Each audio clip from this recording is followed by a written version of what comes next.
pero di gumagaling. Baka naman kasi yan ay dahil sa maling kinakain natin palagi. Hello mga beshi! Sa wakas nakita ko rin si Doc Atoy for today's video. Dati nga sa TikTok at Facebook ko lang siya napapanood. Ngayon nasa UAE na siya at nandito pa nga sa LA. At gusto niyo marinig kung bakit yung health forum naging puro sermon?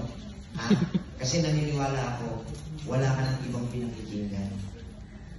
Patunayan ko, hindi ka nakikinig sa doktor mo, hindi ka nakikinig sa asawa mo, hindi ka nakikinig sa pamilya mo, hindi ka nakikinig sa sa anak mo. Sino ba pakikinggan mo? Sarili mo. Good morning, pagkagising, inhale, exhale, 12 beses. Kaya o hindi? Kaya. Bakit? Kailangan natin magpa-araw 10 to 15 minutes. Kailangan natin ng natural vitamin D. Wala namang bayad, magpasikat lang sa araw. Kaya o hindi? Kaya. Natural vitamin D will boost. Alam ko yung mga nag-e-ehersisyo. Magpapawis kayo.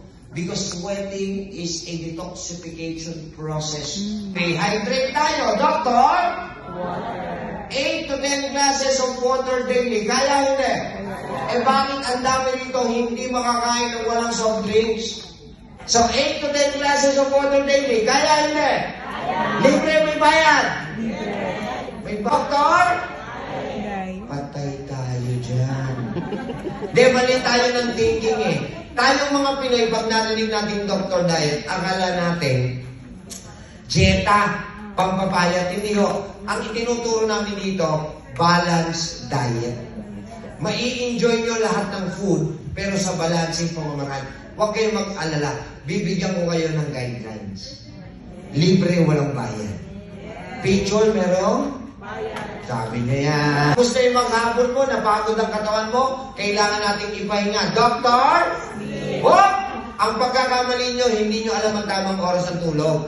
Meron tayong tinatawag na cell regeneration.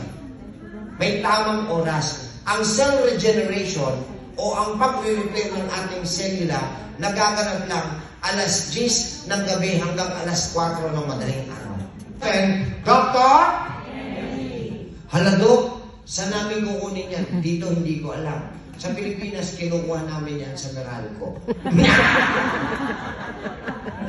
Hindi, joke lang.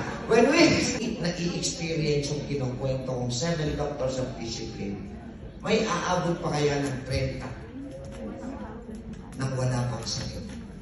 So to be honest, natatakot si Doc Atoy sa future ng generation of today.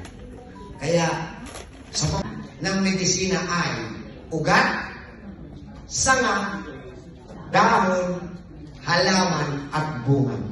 Yan lang po ang ginagamit ng mga kanunununununungan natin pag nagkakasakit sila.